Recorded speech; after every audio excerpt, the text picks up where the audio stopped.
Hello YouTube, I am the Ninja, and in this episode of Devil's Advocate, we'll be looking at a Shaman Legendary card, Palazir the Ascended. I'll never be able to pronounce that name properly if I didn't. This is the first Shaman card that we've seen so far in Whispers of the Old Gods. YouTuber and popular streamer Kripp announced this card on behalf of Blizzard. I think, for the most part, the community thinks this card has the potential to be good, and that they've noted a few things that would make it quite strong. However, I think there are some underlying issues with this card that could prevent that from being the case. So, when Kripp announced this card and he analyzed it, for the most part, I agree with his analysis. It's going to be an interesting card, and it's going to help establish the Control Shaman as a meta deck. Whether that actually becomes the case or not is impossible to say, seeing as we don't actually know all the cards that are coming out. But on paper, Control Shaman could become a thing.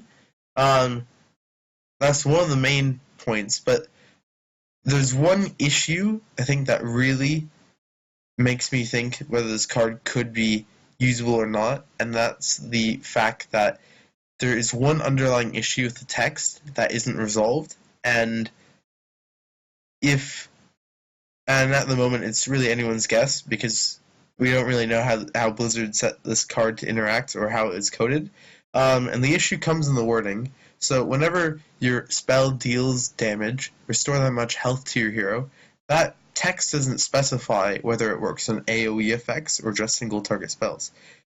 If it doesn't work on AoE effects, then the usage and utility of this card just drops dramatically. A lot of people have been assuming that it works with Lightning Storm or Elemental Destruction, and that value, the health gained, would be huge, but we don't know if that actually is the case. Someone can prove me wrong, of course, if they have footage of it in action, or Blizzard has made a comment regarding it. But from as far as I can tell, there is no clarification on that point. Another issue, as I kind of mentioned earlier on, is how usable this card would be. For the most part, Shaman as a class is in a bit of a weird situation. So you have the main, most competitive type, which would be Aggro Shaman, using Doomhammer and really buffing up Thrall to really hammer on your opponent's face. And it's a deck that actually works quite well. And the thing about the Shaman class is that it's really open to interpretation how you want to play it. It has a lot of good cards in the sense that it has a lot of high spell damage cards that in theory could be used in a control manner. But the issue is with Overload, it kind of forces you to play aggressive so you do not fall behind. And so with the text, whenever your spell deals damage, restore that much health to your hero, that's quite powerful. But if you have to play this kind of card on curve, you're not going to be gaining as much health, or you're not going to be able to use this card to its full effect, because you're going to be playing it on 5 mana, and it's just not going to stick as long as you would like. Say next turn, then you have to drop all your spells. You can heal up, but then the damage is that you're going to get a lot of overload as a result. So unless you have a perfect curve with Lava Shock or Crackle and Lightning Storm ready to go immediately after you play this card, and you've taken facefuls of damage, you're just not going to find as much value with that. I think that's the issue that not enough people have considered, and that a lot of people have said this looks like a good card that will really complement Shaman. I think the last issue I have, though, which is something that's really meta, is the fact that we're going to be losing Lava Shock before we lose this card to Wild.